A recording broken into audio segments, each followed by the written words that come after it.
What is up, y'all? Capone Tony here, and welcome to another Ever Crisis video, and welcome to my guide for battle ranking 14. It's just called Horseman. What a name, right? Horseman. So anyway, I'm currently ranked 9th right now. I have a pretty decent score. I'm at 1,756,035 points. I thought that was pretty solid. I'm using Tifa as my main DPS, so she is extremely usable for this battle ranking. Obviously, if you have like the newest Cloud at OB10, he's going to be better than Tifa, but you know, Tifa's still good for this. Your old Odin Tifa from the 1.5 year anniversary. I will give you my setup now and kind of run you through it. I'll give you a quick mock as well, kind of break it down, whatnot, kind of explain this battle. So anyway, here is my team. I kind of showed this team already in my previous video. I made some tweaks to it though. So with Tifa, main DPS, we are going to be running Gauntlets Worthy, obviously, her DPS weapon. I mean, obviously DPS, but it also does earth damage up, increase ATB 3 on the first use, P attack all allies, and earth potency. Then her newest weapon, the Demon's Impetus, is very good buffing because you get that 35% physical ability damage. Also, you get the P attack increase because that's kind of helpful because the boss has like a nerf on one of the status effects when it comes to your P attack. So Tifa will start out at default.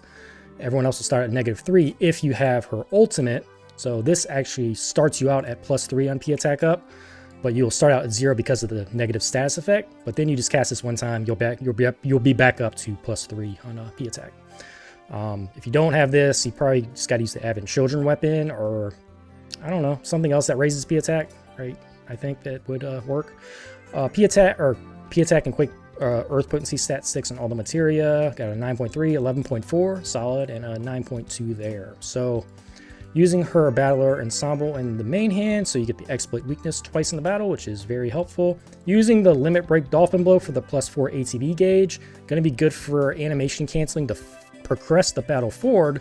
Not canceling the enemy, you want to progress the battle forward because the quicker you get to the sigil phase, the quicker you can win the battle, and that's very important. So back armor, I'm using Armor of Worthy because it has also quake potency, physical ability damage, boost attack all allies, and then I'm using AC style again, Omni Arcanum, boost attack all allies. So weapons, Sequoia Dendron, P attack earth potency, P attack physical ability potency with Ceremonial Sword, Ultimatic for boost attack and physical ability potency. So with here, with this setup, we are at 20,859 P attack, which is pretty good. Level 7 P attack, level 4 boost attack, level 8 earth potency, level 3 ability potency, level 7 physical ability potency, and then you get all the passives from her costumes and whatnot. P attack all allies, boost attack all allies, stuff that she has, Barrett has, Lucia has, that helps her do more damage. So there you go. That is my Tifa main DPS. So when it comes to this battle, I feel like everyone has some kind of tank in this battle. I'm running Barrett because I have him kind of built out. If you don't have a Barrett, you can run an Angeal. I think most people are running Angeal, the ones that are like in the top rankings. Glenn also very usable as well. So I'm running Barrett though with his Dragon King Varvatos costume. It has the resistances to wind, which will help him take less damage from Odin. He's going to be taking all the damage. In this battle, I take 0 damage in this entire battle based on you know, running a level 300. So I think that's pretty decent, and that's how you get a really good score too, is by minimizing that damage as you know, as good as you can. Provoke and Veil and physical defense up on the Fafnir rifle. Very good tanking weapon. It is limited though, so if you don't have Fafnir, you might want to use Angeal or Glenn if you you know, you have that option. P attack decrease and M attack decrease from Electro Cannon. Ultimate Gatling gun, that's all I have. And all the stat 6 are like physical defense stat 6. Look at that, 21, 16. And 21 there too. So and then I'm running the Army of One, which will increase the P attack, will extend it by 40 seconds and also increase it to extra high for Tifa, so she'll be doing more damage because of that. Daraplatis for P attack all allies and buff debuff extension. We have Rocket Lance for boost attack all allies, buff debuff extension, and then Stream Slasher for the P attack all allies as well. So also Electro Armor for extra defense, HP, more HP, defense on the Fiery Cape. It's a gear exchange outfit. So 36,000 HP, 856 defense. He also has some wind resist. So this Barrett here tanks like a freaking champ in this battle here. So he is a pretty good tank. All right, so Lucia, I am running her limited weapon, just for the Enfeeble. The +2 ATP gauge kind of helps at the beginning too. Enfeeble does not apply very often. There's like a 99% duration decrease on Enfeeble in this battle, so you can get in a final hit in this battle though. If you apply Enfeeble and you hit, the enemy with Tifa at the right time, you can make that work for like the final hit for the 1 hit max damage. So I think I kind of demonstrate that in this video that I'm about to show. Boost attack allies, buff debuff extension, obviously very good. Then Rifle the Hunt. Everyone should have this at OB6 if you started this game at Anniversary. It was like a freebie at OB6. So you get the Earth Resist is decreased mid to high, and you also get the Physical Defense is decreased mid to high. Perfect for this battle. So yeah, I actually don't even have a brain on this. But her ultimate is really good because it has a haste proc at the beginning, so you're going to get in a lot more actions at the beginning, which might help you progress the battle forward more quickly compared to not having this ultimate. This ultimate's really nice. Plus you get the 30% physical amplify, which will help Tifa do more damage. HP gain doesn't really matter because I'm not taking any damage in this battle with Barrett. He's tanking like a champ. So I gave her, a P attack stat stick. I gave her a P attack, physical defense. It's an X sigil. Kind of helps with the sigil breaking phase. And then triangle sigil. She can break triangle sigil really quickly at the end of the battle too. Her limit break's great because P attack, M attack increase with the +2 ATP gauge. The +2 ATP gauge is the good thing about it. Her costume, it's the Reprieve costume. It's got buff debuff extension, which is great. And P attack all allies here, P attack all allies here, and then I do a boost defense all allies with wind resist here. This helps it so Barrett pretty much takes no damage in the battle, having this extra little defense all allies stat stick. Any guild weapon should be fine for that. This costume just for extra earth damage. She can do like little ship damage when it comes to earth. I don't think it's really significant, but I did it anyway. And then this just physical defense up. Doesn't really matter. I don't really have many Lucia costumes, so she still does have 18,000 P attack, which nothing to scoff at, I guess. But anyway, that's my team here. That's what I'm running for this. Memoria, I'm actually running the Glenn Memoria. Janelle actually said it's better to run this Memoria because of the physical and magic summon damage.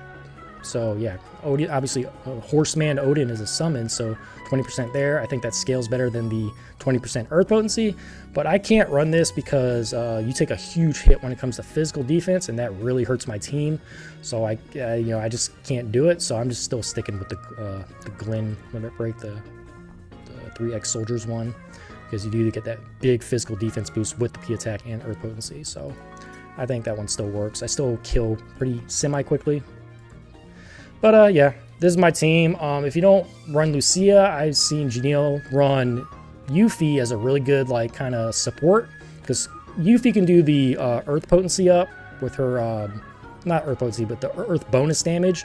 Also, if you have Yuffie's newest weapon, OB6, earth resist down, P attack down. If you have her ultimate, physical defense down multiple times. So Yuffie can be really good as a support in this as well.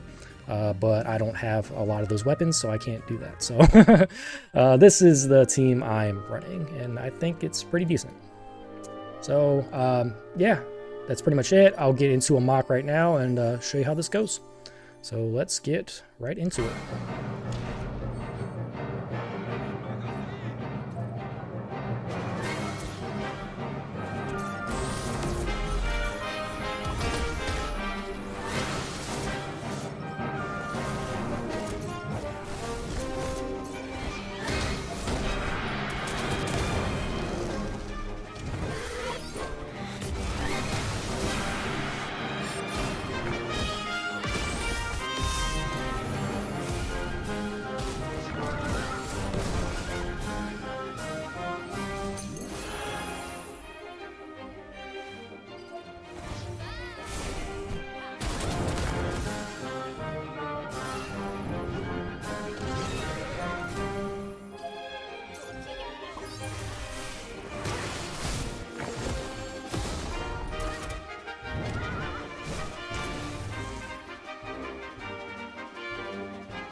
Alright, now that I showed you the mock, I'm going to break it down now. It was a pre-recorded video, obviously, so let's get into this. So, for this battle here, it's about progressing to get to the very end as quickly as you can.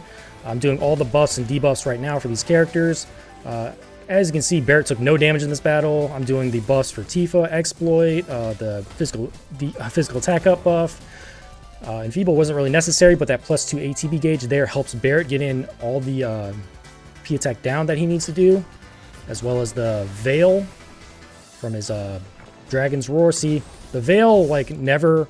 Well, I'm kind of probably in the way right now, but on Barret, his Veil never goes away. I'm always going to put it back on in this battle and then try to get that P attack down to tier 3, so pretty much Barret will be good enough to tank this whole battle. And as you can see, I do limit break canceling. So after Odin attacks, that's when I pop a limit break.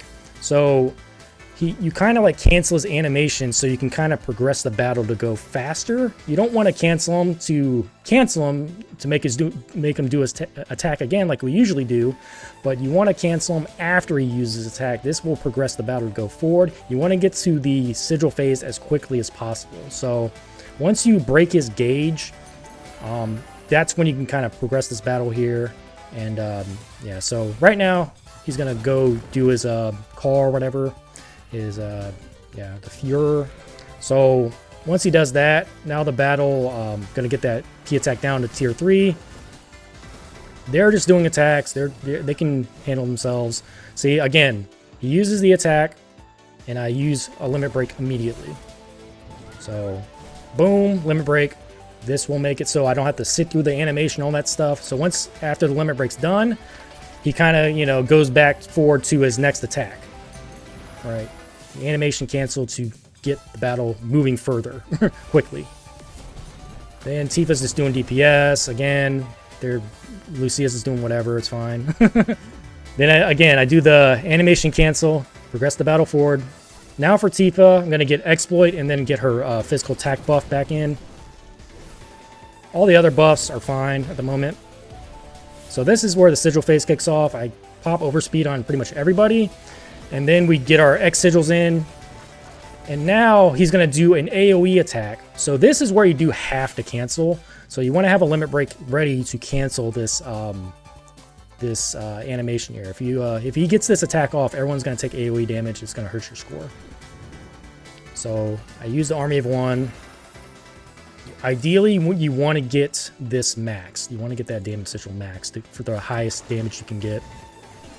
So again, he's about to pop it. So I popped the limit break just in time. And I said, fuck it. I'm going to run the other one too because you might as well. I'm going to be able to break his sigils right after this.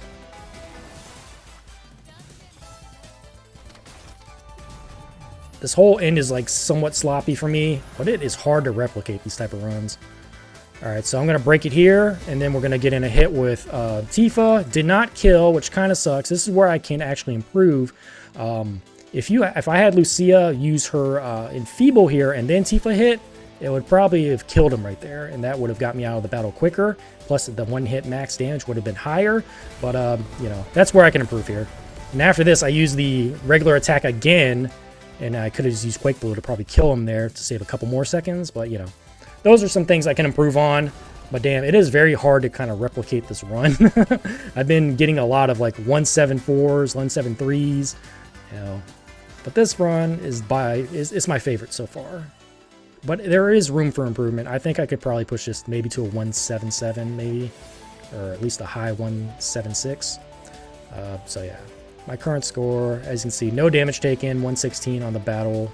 One hit max is 11 million. So, you know, I can improve the battle time, and I can probably improve that one hit max to get a little bit of a better score.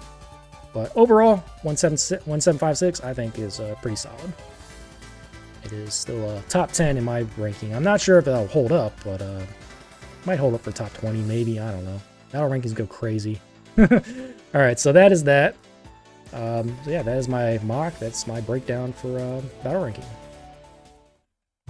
Alright, so final tips for this battle ranking. If you're on the weaker side, I have mentioned this before, how to handle these type of battles. So if you're on the weaker side, go to the max level, set it to max, then change the HP to default or 1500, whatever your main DPS can handle. You should be able to just one-shot or two-shot the enemy. It depends on where your account is, and you can get out of the battle extremely fast by doing that. And if I showed off a 1500 on a previous video. I got like a 1.26, which I think would be good for top 300 maybe. So yeah, and top 300 is kind of where you want to be when it comes to this battle ranking, because that's the last spot where you can get the 5-star weapon voucher. This is a very good reward here. You don't want to miss that if you're going to be taking this battle ranking semi-seriously. So you definitely want to try to aim for this at least. And definitely want to get all the total point rewards, but that's just, you know, easy to do. You just run it over and over. So yeah, top 300 is kind of where you want to be. If you check out where I am right now, I'm currently still ranked 9th. If you look at top 300, it's essentially you need a 1.173, which you know, like I said, I could get a 1.26 with that easy strat I was just talking about. So yeah, top 300 is where you want to be, and I think it's very achievable just by doing a little easy strat. You know, you want to get that 5-star weapon voucher. Man, got freaking monarchs here kicking my ass. I got the freaking group from hell, looks like, dude. I was actually 3rd yesterday, and I fell to 9th this morning. Ridiculous. But anyway, that is going to do it for this battle ranking video. If y'all need any help, any suggestions, please leave them in the comment section below. If you have any critiques or, you know, things how I can improve, let me know as well. So yeah, that's going to do it for this Ever Crisis video. If y'all found this video entertaining or helpful, please give this video a like, comment, and subscribe if you haven't already. Thank you so much for watching, and I will see y'all on the next one. Later. Peace.